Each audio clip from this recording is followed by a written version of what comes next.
Attorney Sal Panilo, nagsalita na. Congresswoman Migs Nograles ng Davao City ay isa raw traidor.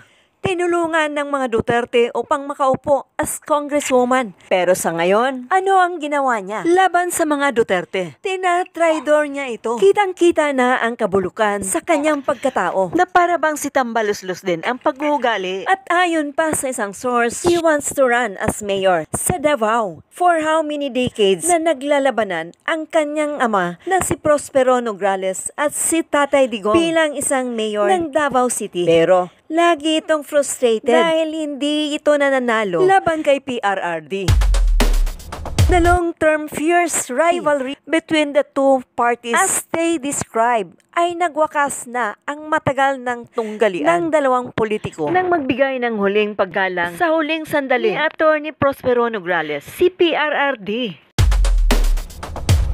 Pero alam nyo ba, lumaban uli itong si Nograles, ang ama ni Migs Nograles, sa pagka-mayor laban kay Inday Sara. Pero hindi pa rin ito umobra. Kaya ang pangarap niya na makaupo bilang mayor sa syudad ng Davao ay hanggang sa pangarap na lang niya ito, hanggang sa nalagutan ng hininga.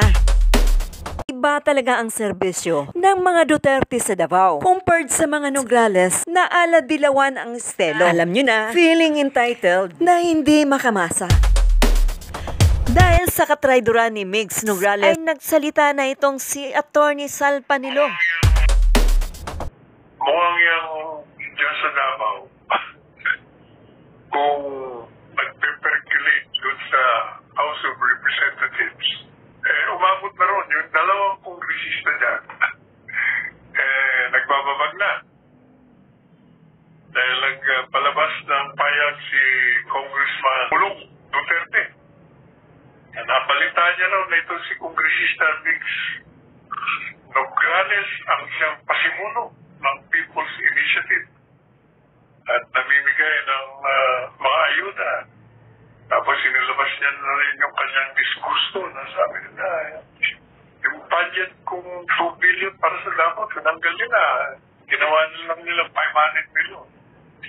Dahil daw sa ambisyon ng isang mama dyan sa Kongreso. Sino mo ba yun? Alam na natin si Tambaluslos na tinulungan niya nun. Gusto maging great.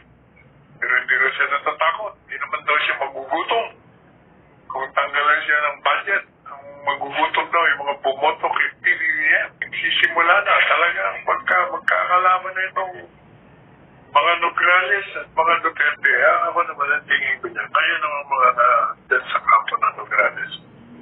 Ako po, malapit ako sa nanay nitong Kongresista Migs Nograles. Kilala mo rin yung nasirang ama. Pero mas malapit ako doon sa nanay. Kaya natural, namatay nga yung kanyang asawa na dating speaker. Kalaman ni Presidente Duterte. Lumipat ako sa Davao at nagbigalan.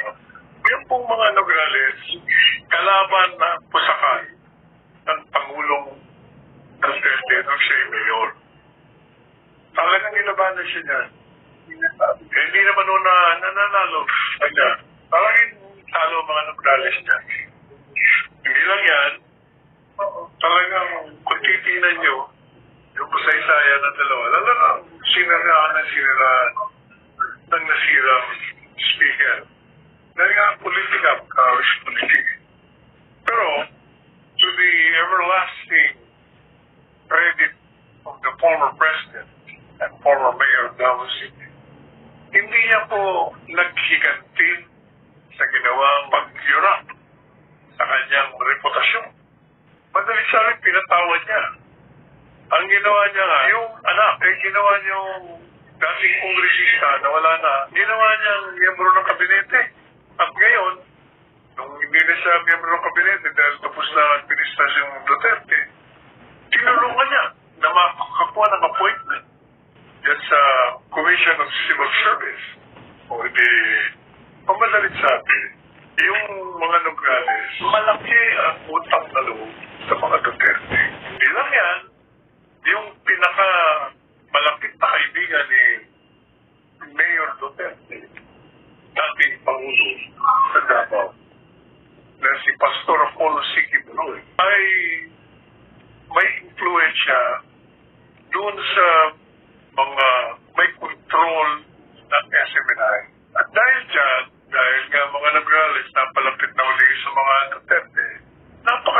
niyang makakuha ng programa dyan sa SMNI. At pati na sa eskwelahan, ang Kingdom of Jesus Christ College of Law, nagturo din siya. Kaya nakita mo yung benepisyo. Pero yung ginawa niya ngayon, nagsulong siya ng resolution ng pinapaimbestigahan niya at pinasuspindi niya habang nag-iimbestiga. Na sinunod naman itong buguin na yan, National Telecommunications Commission. Talagang sukdulan na yun. Palagay ko, hindi napayuan ng tama ito si Congressista Mix. Hindi tayo nagkausap kasi dapat nagkausap tayo. Mga ganyan, mali diskarte. Anyway, yun ang punto po ng People's Initiative. Kasi may mga pumupula dyan. Dahil yun daw liderato ng Kongreso. Yan ang nasa likod. Kasi gusto nila na amendahan at saligang batas. There are only three ways by which you can do that. One, by People's Initiative, taong bayan mismo ang mag-i-initiate. Pangalawa naman, Constituent Assembly. Na yun ang sinusulong nila na may problema because gusto nila sila lang. Dahil ayaw pumayag na Senado eh. And under the Constitution, the Constituent Assembly has to be called by both House and the Senate. Ay gusto nila suluhin. So mahirapan sila. Unconstitutional. At yung pangatlo, patawag ka ng People's Convention. Constitution Convention. Medyo mahal eh. Naalala pa, gagastos mo naman. So, since hindi sila successful dyan sa Kongreso, ang ginagawa nila People's Initiative. Ang problema, ito na. Kaya nagpalabas doon ng pondo, 20 million daw, ano, parang pinabribe daw nila tao na mag-pirma para sa, kasi kailangan mo ng 3% of the population ng voters sa isang distrito para magsulog ng People's Initiative. Yun ngayon, parang, you're bribing people to change the Constitution. Hindi bigyan daw na tig-100. Kaya ang reaction ko agad, walang galang na 100 piso. Sana mapupunta yung 100 piso ko kumpara mo sa mga bilyon na ninalawa ng mga walang yan, di walang umpisa.